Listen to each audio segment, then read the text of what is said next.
Assalamualaikum warahmatullahi wabarakatuh.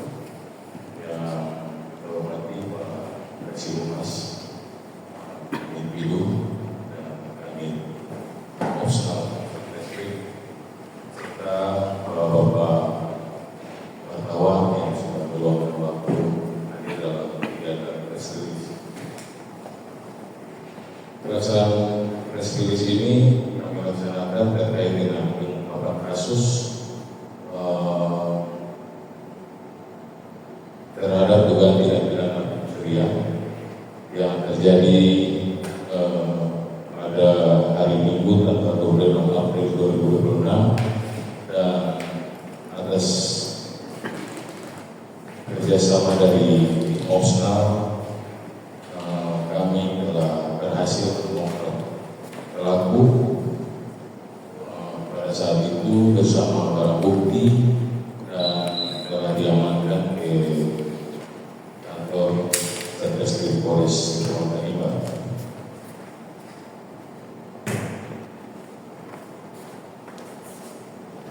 Jadi dasar kami melaksanakan kegiatan yakni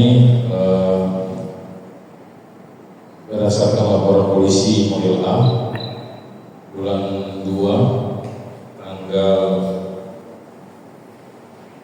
5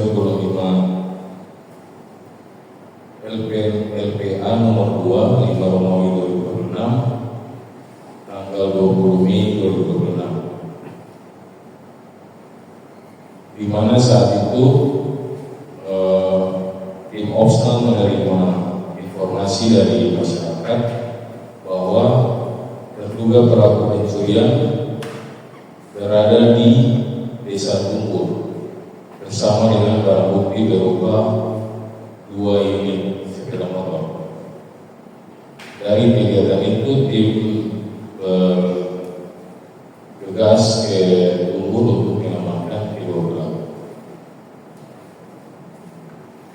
Untuk TKP terhadap 2 unit sepeda motor yang dicuri, yakni TKP pada kompleks Kampung Babar Atas, Kelurahan Somaki, Kecamatan Tanimbar Selatan, Kabupaten Kepulauan Tanimbar, tepatnya di rumah saudara Linus Matruti yang menjadi pelapor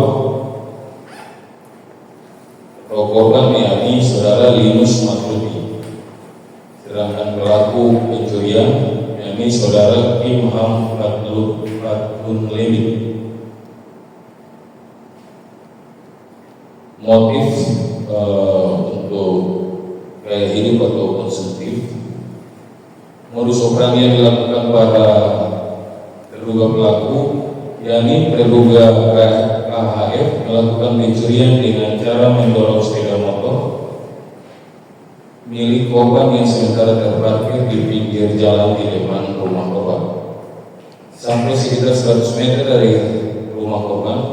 Kemudian terduga pelaku KHF memasukkan tangan dari sok depan sepeda motor tersebut, kemudian mencabut 2 kabel dari rumah kunci sepeda motor hingga terputus.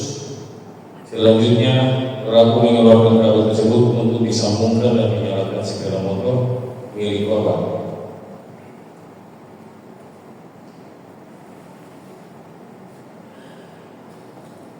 Selanjutnya, setelah kondisi motor sudah rusak, pelaku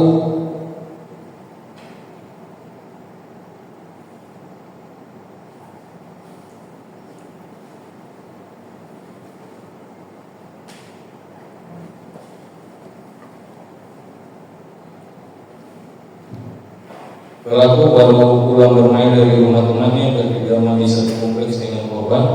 Ketika terlapor inisiatif TH berjalan pulang, terlapor melihat satu unit sepeda motor Mio M3 berwarna hitam yang sedang terparkir di samping jalan di depan rumah korban. Kemudian terlapor inisial KF langsung mendorong sepeda motor tersebut hingga jarak 100 meter dari rumah korban. Setelah itu terlapor inisial KF memasukkan tangan dari sok depan motor dan mencabut 2 kabel kunci sepeda motor hingga terputus, kemudian mengeluarkan kabel untuk disambungkan serta menyalakan sepeda motor milik korban. Kemudian pergi ke Desa Tunggul untuk menemui pacarnya dengan menggunakan BB motor tersebut. Setelah 1 minggu kemudian berjalan, terlapor bertemu dengan salah satu teman terlapor yang berinisial NF atau Natalis Villa Mampir yang adalah teman terlapor, dan kemudian menanyakan kepada terlapor inisial KHF bahwa ini motor pencuri kan, dan terlapor inisial KHF mengiyakan pertanyaan itu. Kemudian saudara NF menyampaikan kepada terlapor inisial KHF untuk menukarkan mesin motor yang dicuri agar dipasang di motor milik terlapor NF, dan sebagai gantinya terlapor NF akan memasang bodi motornya di motor yang dicuri.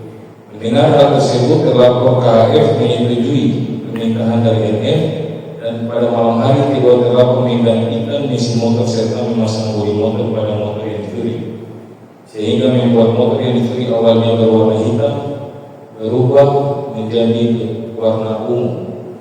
Dan kemudian saudara terlapor KHF ketika diamankan masih menggunakan sepeda motor yang dicuri tersebut. Jadi pada intinya untuk kronologis ini,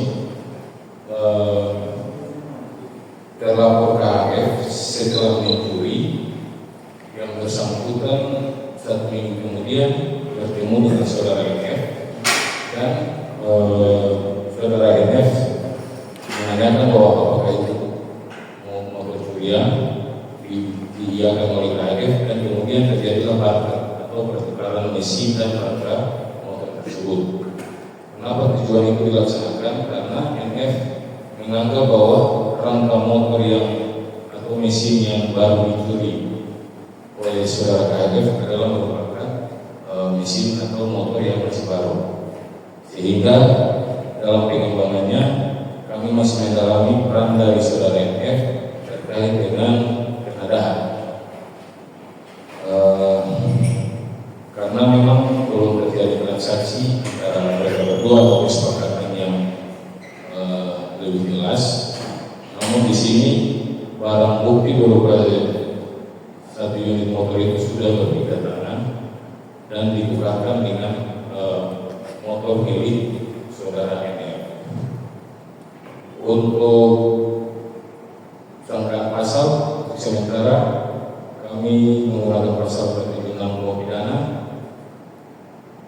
dengan ancaman hukuman 5 tahun atau denda paling banyak 20.000. Sedangkan untuk saudara NF masih dalam penyelidikan, kami sangkakan dengan menggunakan pasal 591 tentang pengadaan. Jadi untuk tindak lanjut dari perkara ini nanti akan dirilis kembali sesuai dengan hasil penyelidikan dan penyidikan. Untuk barang bukti yang diamankan, pada saat tim opsional turut ke TKP, mereka mengamankan 2 motor jenis AM3, di mana satu milik dari saudara NF dan satu adalah merupakan barang bukti hasil curian. Dan kedua motor tersebut saat ini sudah diamankan oleh penyidik Satreskrim Polres.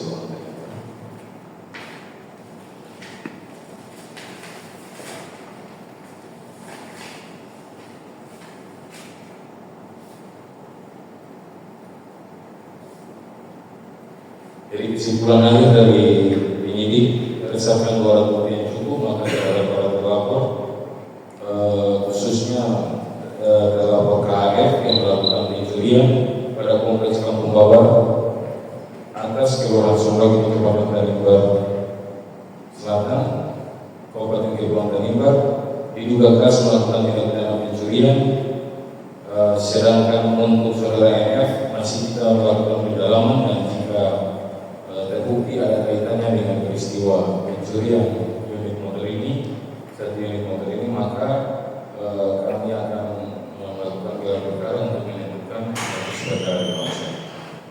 Mungkin sementara demikian dari saya. Ada yang disampaikan dari Pak Asisten itu di bawah penentuan di Indonesia.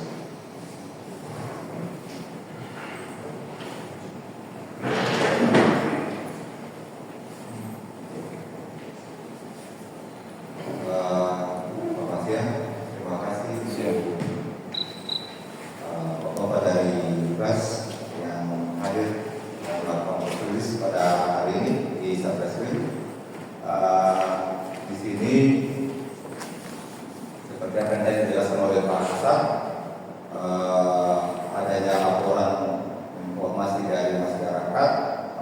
kemudian tim booster menanggapi laporan tersebut dan melakukan penyelidikan, mengumpulkan keterangan dan mendapatkan informasi terkait dengan keberadaan motor yang telah dicuri pada tanggal 26, yang mana ciri-cirinya sama.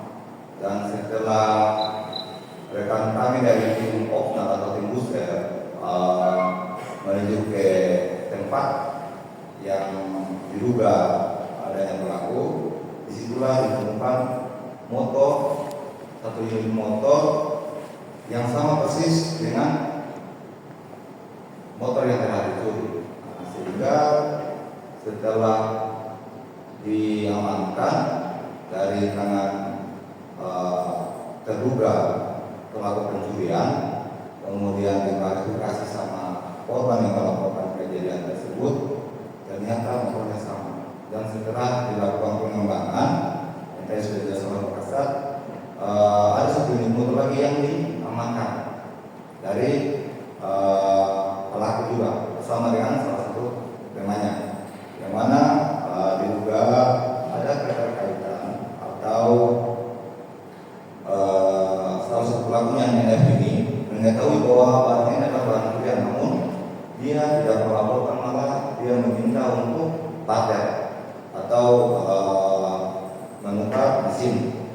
Sehingga mungkin untuk yang NF ini sementara kami dalami, untuk pelaku pencurian KHF ini sementara ini sementara dan keterangan mungkin kurang lebih seperti begitu. Baik, saya tambahkan bahwa terhadap pelaku KHF ini adalah merupakan perbuatan atau tindak pidana yang dilakukan yang bersangkutan ke-6 kalinya terhadap 6 unit motor, di mana saya jelaskan bahwa di peristiwa awal ada satu laporan polisi yang di mana terdapat korban itu 5 orang dan 5 unit motor yang hilang. Peran dari KHF ini melakukan pencurian secara bersama-sama dengan 2 tersangka lainnya, dan saat ini sudah divonis. Dan untuk tersangka KHF pada saat itu masih di bawah umur, sehingga dilaksanakan atau dilakukan diversi terhadap bersangkutan. Namun untuk saat ini umur pelaku dalam terkait dengan peristiwa tindak pidana di bulan April 2026 yang bersangkutan sudah berumur 18 tahun, sehingga tidak merupakan anak di bawah umur. Dan proses penyelidikan dan penyidikan saat ini kami akan maksimalkan sampai dengan adanya kepastian hukum terhadap perkara dimaksud. Mungkin ada tambahan yang harus muncul. Mungkin demikian. Nanti untuk dokumen resolusi yang kami sampaikan nanti bisa sebagai acuan oleh Bapak atau kami. Izin Pak, perkenalkan, nama saya Yohanes Kopong, biasa dipanggil Joko. Saya dari organisasi sebagai sekretaris PWI di Pulau Tanimbar dan bekerja di media Suara Negeri dan media Pulau Panangan News. Dan media kami memang selama ini adalah media mitra Polres Kepulauan Tanimbar. Terima kasih Pak atas kesempatan yang baik ini. Dari hasil pengungkapan yang telah disampaikan oleh Pak Kasat, izinkan kami memberikan beberapa pertanyaan terkait dengan hasil pengungkapan kasus curanmor di Desa Tumburel, di mana pelaku diduga melakukan aksi dengan cara salah satunya mendorong motor,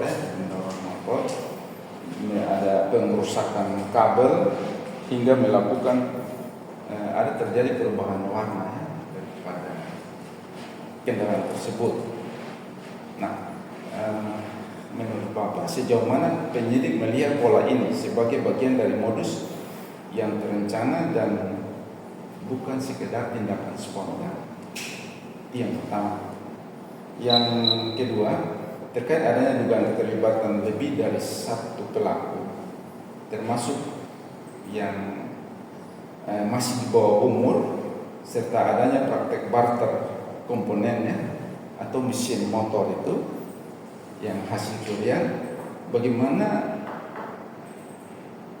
Bapak bisa memastikan rantai keterlibatan ini diungkap hingga tuntas, termasuk kemungkinan adanya pihak-pihak penadah dan yang lain? Dan yang terakhir, mengingat ini disebut bukan kali pertama, mungkin disebutkan tadi sudah 6 kali ya, 6 kali.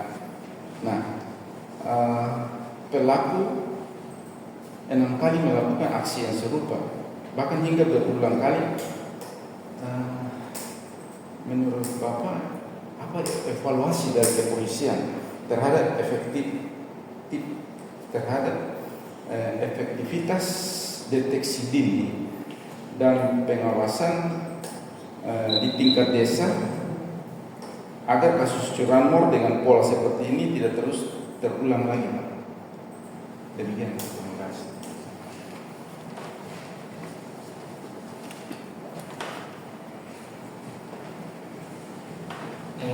Ditanggapi atau Terserah.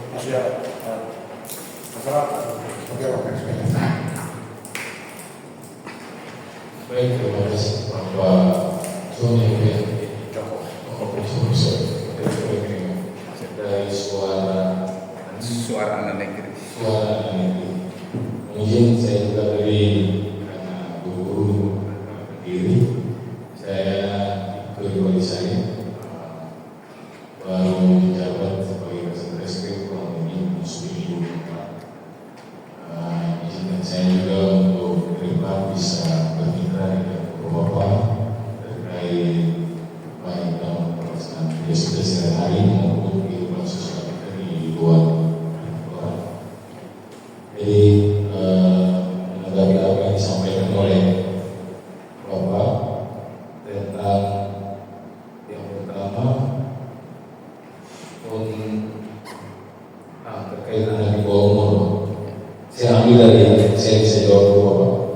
Terkait anak di bawah umur ini menyidik dari 6 perbuatan yang dilakukan oleh terduga KHF. 5 perbuatan awal yang bersangkutan masih berada di bawah umur. Saat itu yang bersangkutan masih berumur 17 tahun. Pengungkapan itu telah inkrah dan yang bersangkutan saudara KHF dilaksanakan di versi karena yang bersangkutan masih di bawah umur, dan kemudian peristiwa ini terjadi lagi di bulan April. Di bulan April ini ketika kita minta identitas yang bersangkutan, ternyata yang bersangkutan sudah dewasa. Di bulan Februari yang bersangkutan sudah berumur 18 tahun, dan dari malam pada saat pengungkapan di bulan di tanggal 19/20, berarti yang bersangkutan sudah 18 tahun 3 bulan. Jadi untuk efek jerah atau memutus mata rantai dari perbuatan curanmor yang terjadi di wilayah hukum Polres Kepulauan Nimbah, maka terhadap yang bersangkutan kami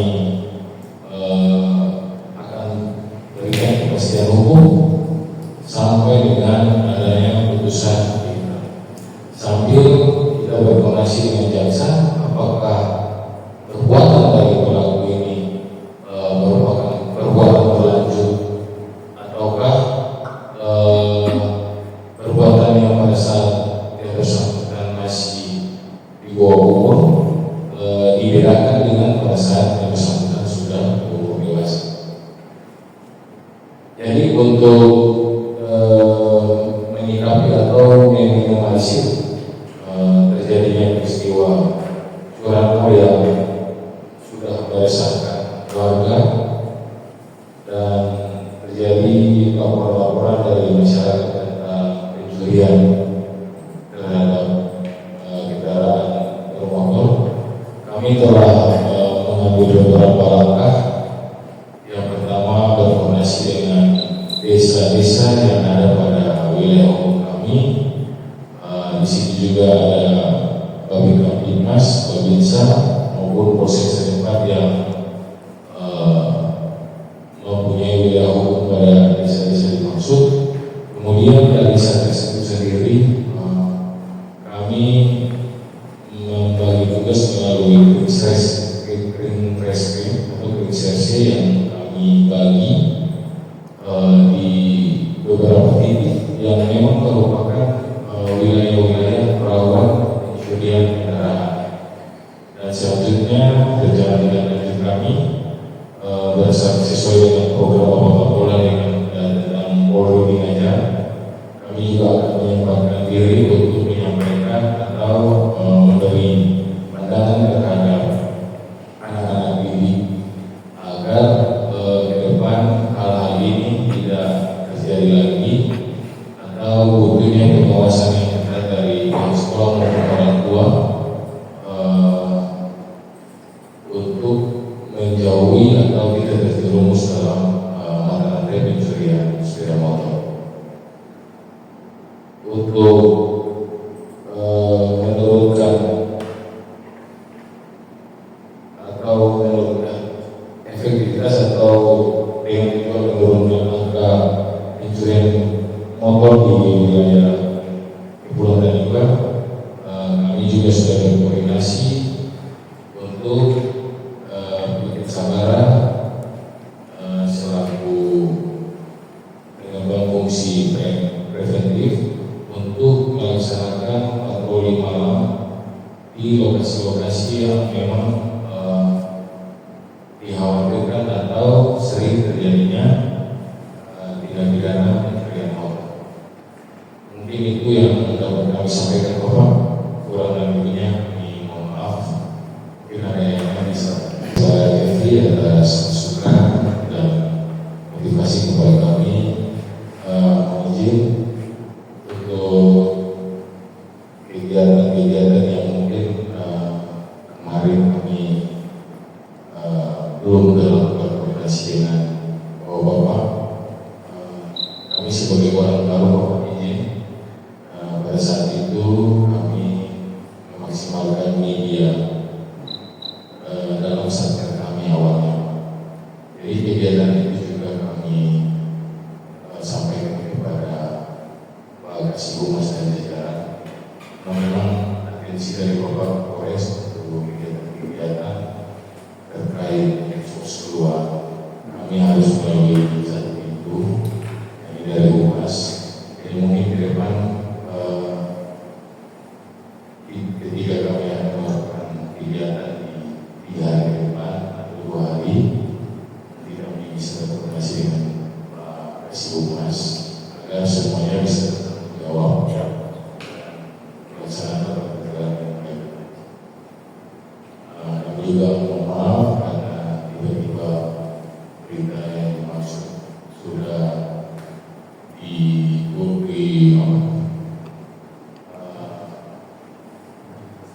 dirilis baik dari Humas sampai dengan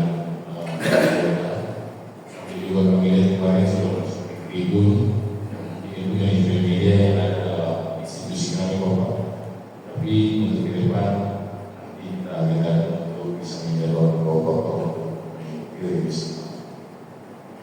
Terima kasih atas apresiasi dari Bapak juga tentang ungkapan dan meminimalisir. Saya tambahkan juga bahwa saya telah melakukan pembagian personil khusus untuk menindaklanjuti kelompok ini dengan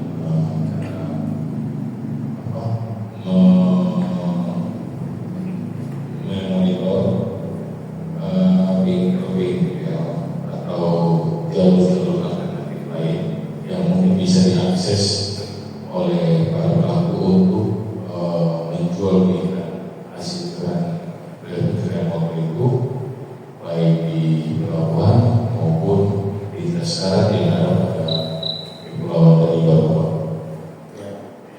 Mungkin demikian dari saya, Bapak. Ada tambahan? Yang pertama, setelah pantauan kami di lapangan, kami memberikan apresiasi dari kepolisian dan Polres sendiri dan juga jajarannya sampai ke Babin Kamtibmas. Karena program-program kami pantau juga lewat pemberitaan berjalan dengan baik. Tapi mungkin ada beberapa hal yang mungkin lebih ditingkatkan lagi karena masih saja ada terjadi persoalan-persoalan. Kami apresiasi terkait dengan program door to door dari pintu atau rumah ke rumah, ini sudah sangat baik. Tapi ada di beberapa tempat yang memang belum jalan secara baik sehingga tidak menutup kemungkinan adanya persoalan-persoalan baru yang muncul. Lalu yang berikutnya mungkin Babin Kamtibmas ataupun anggota polisi yang lain mungkin lebih mendekatkan diri lagi ke masyarakat untuk meredam terjadi persoalan-persoalan yang akan timbul di masyarakat. Lalu yang berikut terkait dengan kasus tadi, yang jadi pertanyaannya adalah perbuatannya dari anak di bawah umur ini kan sudah 6 kali ya Pak. Nah, kenapa ketika 1, 2, atau 3 kali ini kan tidak terdeteksi? Tidak terdeteksi, nanti ke 6 baru bisa terdeteksi. Itu yang pertama. Lalu yang kedua, terkait pelaku ini mungkin bisa dijelaskan tambahan Pak, latar belakang kondisi anaknya itu. Apakah mungkin pendidikannya tidak cukup atau patah di tengah jalan, mungkin dari keluarga yang broken home mungkin, atau mungkin dia sifatnya karena bergaul bebas mengkonsumsi minuman-minuman keras,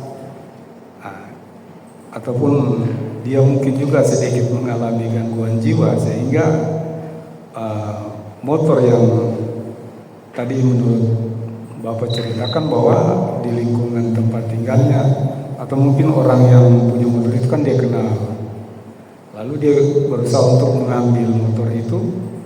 Nah, ini kan mungkin bisa dijelaskan tambahan sedikit Pak. Demikian, terima kasih.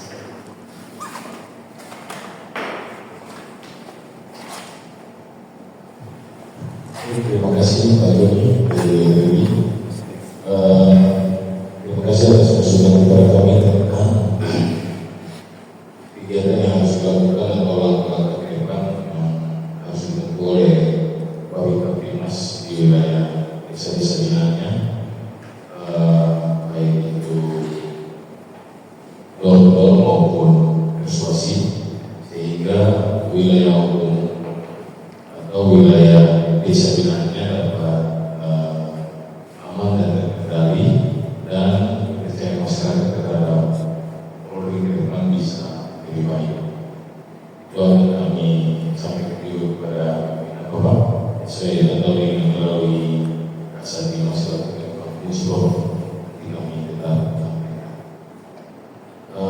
Terus terkait anak yang pelaku si KHR, yang bersangkutan pada saat laporan awal itu dibuatkan dalam satu laporan polisi dengan korban sebanyak 5 orang. Di situ ada 3 tersangka. Lalu tempat korban menarik laporan polisi atau tidak memproses terkait dengan laporan mereka. Namun ada satu korban yang tetap melanjutkan sampai dengan inkrah di pengadilan, di mana di situ juga terdapat perlakuan ini. Setelah diinkrah karena dia masih di bawah umur, maka dia dilakukan diversi. Untuk kegiatan ini yang bersangkutan kita masih dalam pengawasan, tapi mungkin kurangnya pengawasan sehingga hal itu bisa terjadi lagi di bulan April, sehingga memang terhadap pelaku akan kami lakukan tindakan maksimal sesuai dengan KUHP yang baru dengan ancaman hukuman yang memang bisa ditahan dan dia bukan anak, sehingga mungkin dengan efek jerah yang kami laksanakan bisa membuat yang bersangkutan menjadi jerah nanti pada saat yang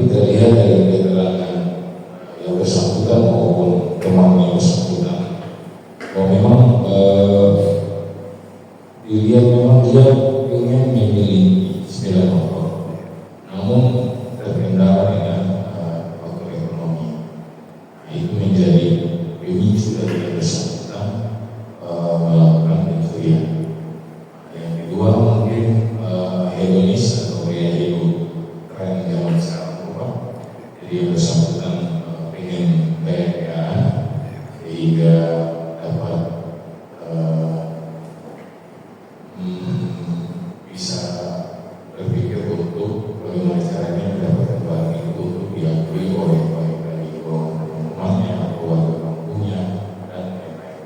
Mungkin kami masih mendalami lagi dan mungkin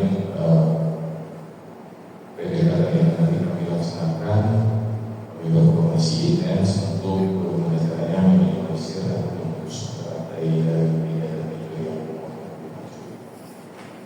mungkin sementara itu untuk satu lagi mau pertanyaan tadi apakah biasanya milas. Jadi untuk dari keterangan dari ini memang saat melakukan yang bersangkutan atau pada saat diamankan yang bersangkutan tidak dalam kondisi maksimal. Jadi memang mungkinnya ini kayaknya ini memiliki barangnya dimaksud. Namun benar kalau faktor ekonomi jadi yang bersangkutan memilih jalur yang cara mungkin bisa kita kurang dan lebihnya. Baik Pak, ada yang terlupakan. Jadi artinya kita mau tanya nih Pak, ketika seseorang itu melakukan tindak pidana, apakah dia langsung ditahan ataukah dia tidak ditahan atau disuruh pulang? Nah, ini kan sering membingungkan di sini Pak. Nah, artinya, jadi begini Pak,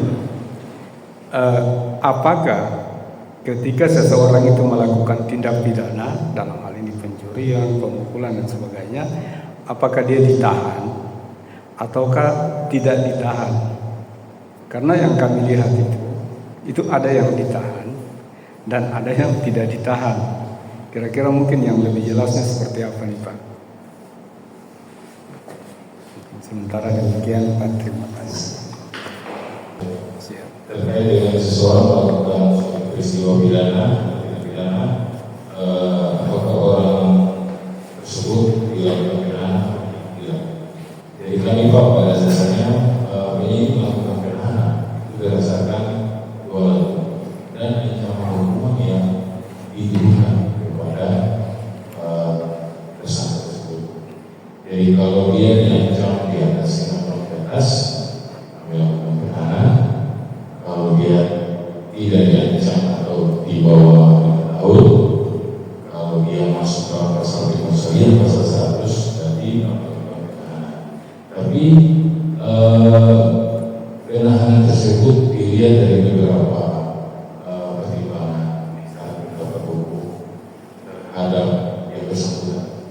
Apakah yang bersangkutan kooperatif selama penyelidikan maupun penyidikan, ataukah apakah yang bersangkutan berpotensi melakukan mengulangi perbuatan tindak pidana, atau yang bersangkutan melarikan diri maupun menghilangkan barang bukti. Jadi faktor-faktor itu kami lakukan melalui sangat terdapat mulai dari tingkat unit, ANIT, KPO, ASAT sampai dengan hasil untuk kebijakan terus. Jadi tidak semata-mata kami memilih atau memilah uang yang atau tidak, tapi kita lihat dari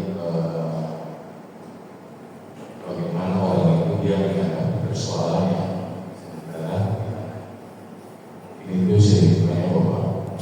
Tapi kalau untuk khusus kasus-kasus yang harus membutuhkan penahanan atau memutus mata rantai seperti curanmor, kasus gila dan lain-lain, narkoba dan lain-lain, tidak ada guru langsung melakukan penahanan. Mungkin itu Bapak. Terima kasih. Baik Bapak, terima kasih atas penyampaian dari Bapak. Yang pertama, apa himbauan yang kami laksanakan sebagai penyebab fungsi pendidikan atau penegakan hukum di wilayah Polres Kota Jember terkait tindak pidana curanmor. himbauan kami kepada masyarakat agar lebih berhati-hati atau safety terhadap kendaraan-kendaraan yang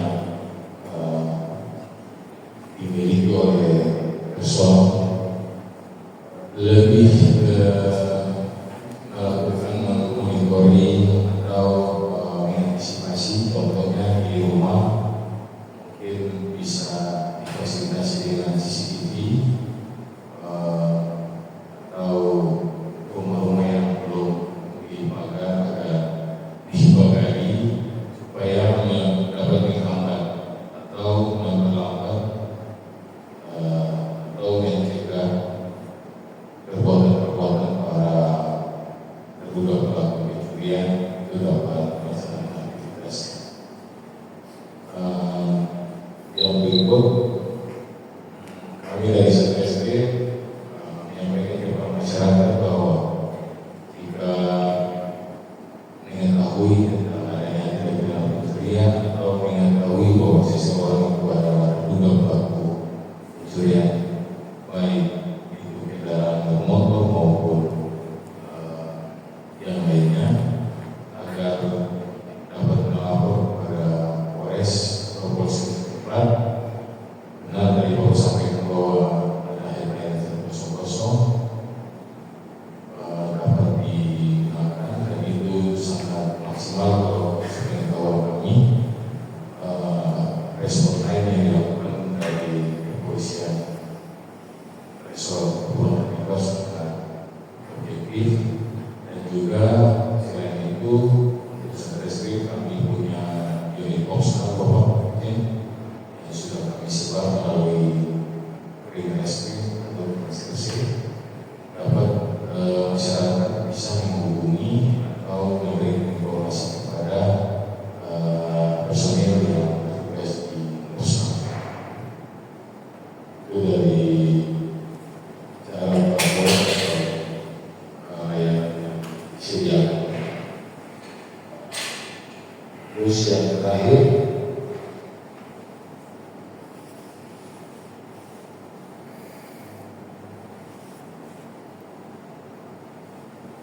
kami menyampaikan kepada dulu bahwa situasi secara umum Kamtibmas di wilayah umum Polres Kepulauan Riau dan jajaran sampai dengan saat ini kondusif.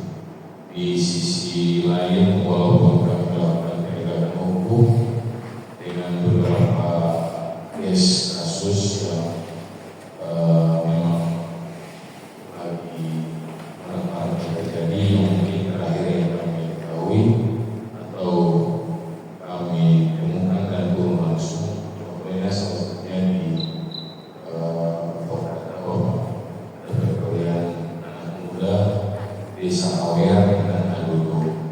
Itu sudah kami dan sekarang juga masih proses penyidikan, dan kami telah berkoordinasi dengan proses untuk menyampaikan kepada masing-masing desa untuk menghadiri atau tidak terjadi konflik yang berkelanjutan.